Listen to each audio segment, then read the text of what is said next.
Huh.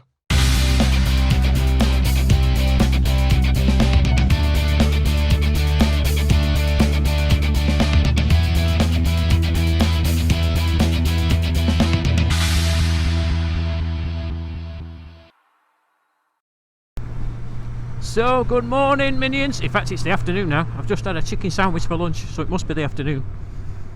This is a glorious day. There's not a cloud in the sky. The gods are looking down on us. It's new bike day. I'm on my way now to the dealership, and the trusty Honda is going to pastures new to some lucky fella or lady. Hopefully to be looked after, and I hope they enjoy it as much as I have over the last, how many miles have we done? Over the last 5,163 miles. It's been epic. I absolutely love this bike, and the only reason I'm the only reason I'm changing the bike is something new. I've had it for 2.5 years now. I've had a single cylinder bike, I've had a 4-pot bike, i.e. this one, I've had a triple, so I thought I'd try a twin.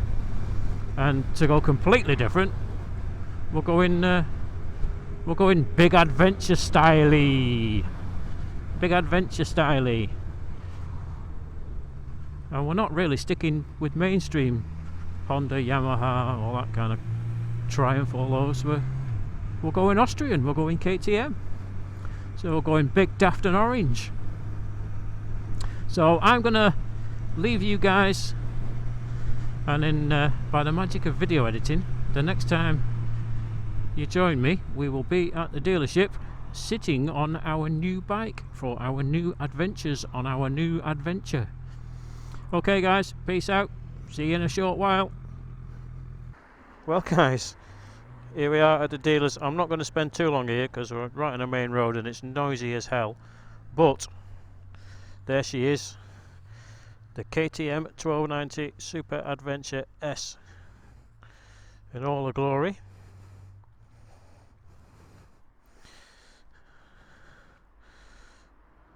Very shiny, very excited as well. So without further ado, let's get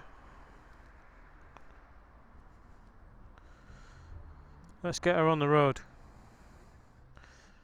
and then we'll have a bit of a walk round later on. In a bit, guys. So welcome aboard, guys. Welcome aboard. This is the Welcome aboard, guys. This is the big daft orange KTM Super Adventure S. Moreover, it's my big daft orange Super Adventure S. Currently we have 7 miles on the clock. 7 miles. Yeah, as you saw before, it was a bit too busy on that main road to start doing walk-arounds. It was a bit too noisy, and you do feel a bit of a dick, don't you, talking to yourself outside the dealership. So yeah, the deal itself was pretty smooth, nothing too exciting. I've got a giant pack of bump and tools and this, that and the other that come with the KTM. It's in a nice big black and orange soft foam folder. I'll see if I can put a picture of it up there. But yeah, there's tools in it, service books, a big thick manual, I know the usual stuff you get with it. But I've got about 40 odd miles to go home, but it's going to be all off the motorway. I don't want to go on the motorway. I just want to keep the revs changing, you know, the usual script for running in a new engine. Nothing too taxing for it. Keep going up and down the revs. I think it's 500 miles till its first service, and then after that whatever they do with the wizardry and the laptops after the 500-mile service. I don't know if they I think there's the revs are limited before its first service. So yeah, I'm going to find somewhere nice to park up, and we'll show you around in a while, guys. Right. The eagle-eyed amongst you will notice that this isn't the same day as picking up the bike. It's not the same week, it's not the same month, it's not even the same freaking season. We're now in autumn. To be fair, it was only 3 weeks ago, but I've been busy, very busy, and I've also been abroad for just short of 2 weeks. And the day I wanted, no, can't go down there, Jones. The day I wanted to do the walk around, i.e. the day I picked the bike up, I ran out of time. So after that, the weather got in the way, work got in the way, trip abroad got in the way, everything got in the way. So here we are, it's about 3 weeks later, and the eagle-eyed amongst you will have noticed there's already been a change. We'll talk about that a bit later on. I promise. I'm riding now to a spot where we can do a walk around and introduce you properly to the new steed. I also have to add that tomorrow it goes in for its first service. Yes, in the short few days I did have to ride it, mostly commuting to work, I've managed to put 500 miles on it, so it's going for its first service, which on KTM 1290 the first service is 600 miles, where they take your trousers down, bend you over and dry bum you for not far short of £190 to check their own work, i.e. check the fixings are still tight, etc., and change the oil and filter. To be honest, it did surprise me that 190 quid for its first service, that seemed a bit steep. From watching one of Essendon Flyers videos, his review on one of these, he priced up owning one, and although the first service that he priced up was 120 quid, his insurance was £700. There's no way I would have bought this bike if the insurance was £700. £700!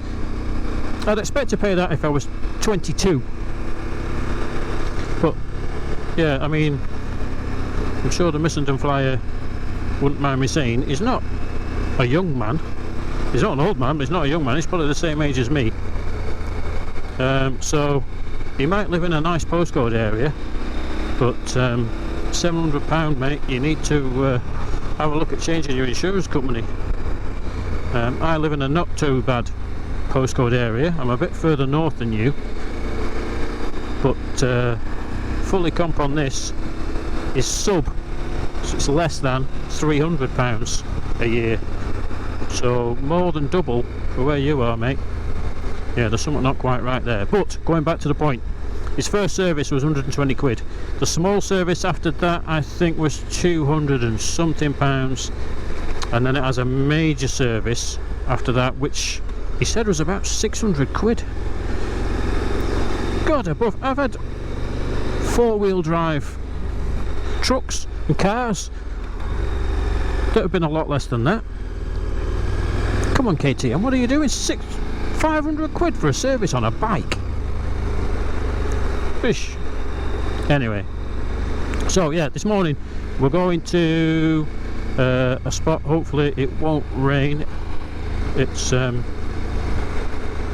currently, what is it outside now, 13 degrees, a little bit cloudy, bit of sunshine here, bit of sunshine there. Going to have a bit of a walk round spot, and hopefully that will then enable me to finish processing this video and get it out to you guys. So until then, I'll catch you in a bit. Cheers guys.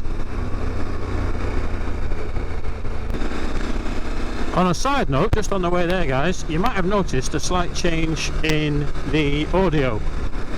That's because I finally got the GoPro Media Mod working with the GoPro Hero 8. It took me 4 lavalier microphones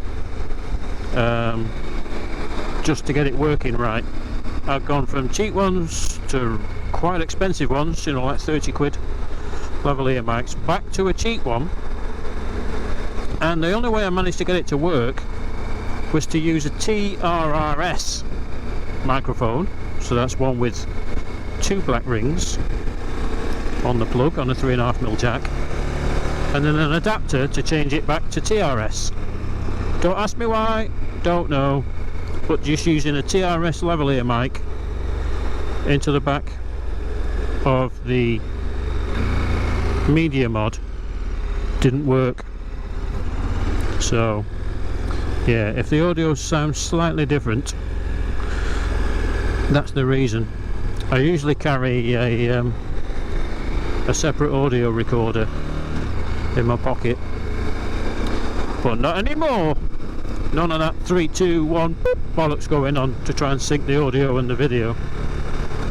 So we'll see how that goes. I think I might need to move the microphone around a bit. It's clipping when it gets a bit of wind noise, but hopefully at this speed you're not getting too much wind noise.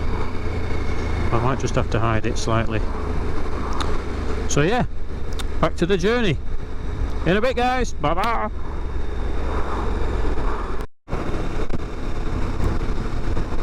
It's me again. Just sat here thinking about things that I needed to say to you. Side note number 2, the quick shifter on the 1290S, albeit expensive, and it works brilliantly. My only, it's not a fault, no, it's an observation. The ignition cut on this bike seems to be a little bit longer, well, not quite a bit longer than on other quick shifters. I've used. So when you're accelerating and you're accelerating hard and you kick up to gear up, the amount of time the ignition cuts out is quite long, so you get a little bit of a dive. Not so much a dive, just a bit of a nod. Whereas on other bikes like the Triumph and the Honda, the cutout was quite small, so at high revs the gear shift was almost seamless. Now that said, in low revs on this, so like where we are now at 4,000, the gear shift using the quick shifter going up through the box is perfect. It's just, you don't even notice. Up and go down, go up again.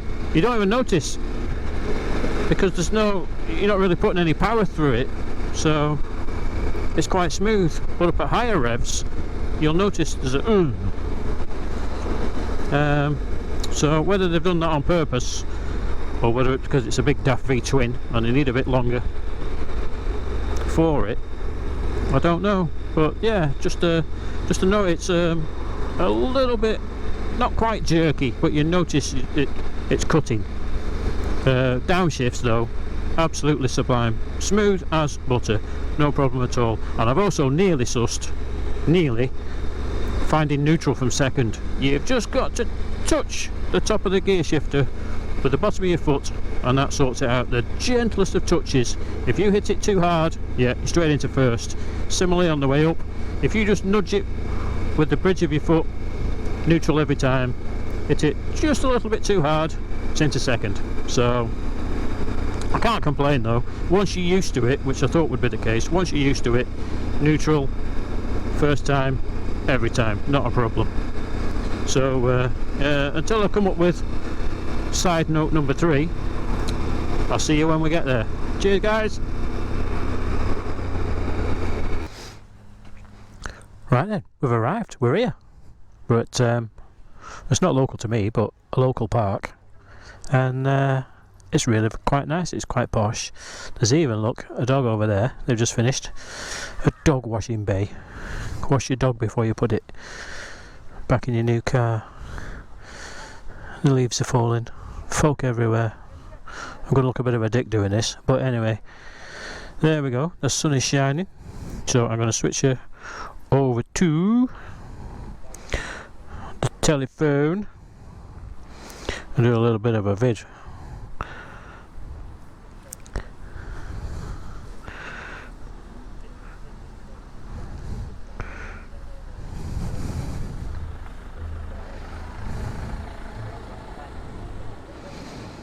So